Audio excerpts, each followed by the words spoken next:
Hi good evening coffee lovers. आज सबसे पहले बहुत बेसिक सी एक कॉफ़ी बनाना शुरू करते हैं, पर इसमें भी आपको कैफ़े वाला अरोमा भी आएगा और टेस्ट भी आएगा। तो इसके लिए जो सबसे ज़रूरी चीज़ है वो है कॉफ़ी डिकॉक्शन यूज़ करना। ये कैसे बनती है देखिए, अपनी पसंद की कोई भी इंस्टेंट कॉफ़ी ले लीजिए, चाहे नेस्कैफ़े गोल्ड चाहे क्लासिक। तो उसको पानी थोड़ा सा ल्यूक वार्म करके उसमें कॉफ़ी डालनी है।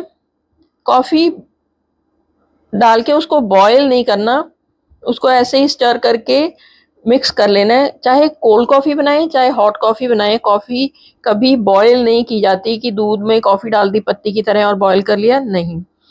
क्योंकि मैंने कोल्ड कॉफ़ी बनानी है, इसलिए मैंने इसको एक बाउल में पलट लिया और थोड़ी देर इसको ठंडा होने के लिए रख दिया। तो इसको कहते हैं कॉफ़ी डिकॉक्शन, जो बहुत मैटर करती है कॉफ़ी का टेस्ट और अरोमा एनहांस करने के लिए। अब आते हैं कॉफ़ी के लिए मिल्क कौन सा।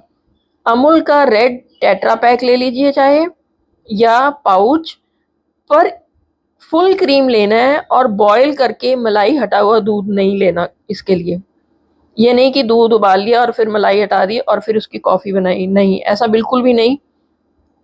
ये कॉफ़ी मेट है, इसके 2 टेबलस्पून डाल दीजिए इसमें। ये रिच बनाती है, क्रीमी बनाती है कॉफ़ी को। इसके बाद हम डालेंगे हमारा कॉफ़ी डिकॉक्शन। जितना स्ट्रॉन्ग पसंद है उतनी डाल लीजिए। बनाते हुए भी अगर आप ज़्यादा स्ट्रॉन्ग पीते हैं तो कॉफ़ी की क्वांटिटी थोड़ी बढ़ा दीजिएगा। बच्चों को और जिनको ज़्यादा और भी क्रीमी चाहिए उसके लिए वो इसमें वनीला आइसक्रीम के 2 स्कूप डालकर अच्छे से ब्लेंड कर लें। ब्लेंड हो गई, अब इसको ग्लास में ट्रांसफ़र करना है। तो देखिए, हाफ ग्लास ऐसे डाल लीजिए।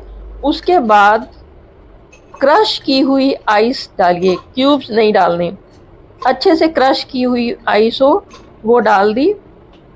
और उसके ऊपर फिर से कॉफ़ी, जो इसकी फ्रॉथ वो पीछे दिख रही है उसको स्पून के साथ ही डालना पड़ता है। स्पून के साथ इसमें शिफ्ट कर लीजिए जितना डालना पसंद कर है। अब इसको और थोड़ा अच्छा दिखने के लिए थोड़ी सी इसके ऊपर कॉफ़ी स्प्रिंकल कर दीजिए, चाहे कोको पाउडर कर दीजिए। तो ये देखिए, फ्रॉथ भी अच्छी है, देखने में कैसी लग रही है। आपको रेसिपी कैसी लगी ज़रूर बताइएगा और बना के देखिएगा। कॉफ़ी का अरोमा तो पक्का आएगा कैफ़े वाला। Thanks for watching.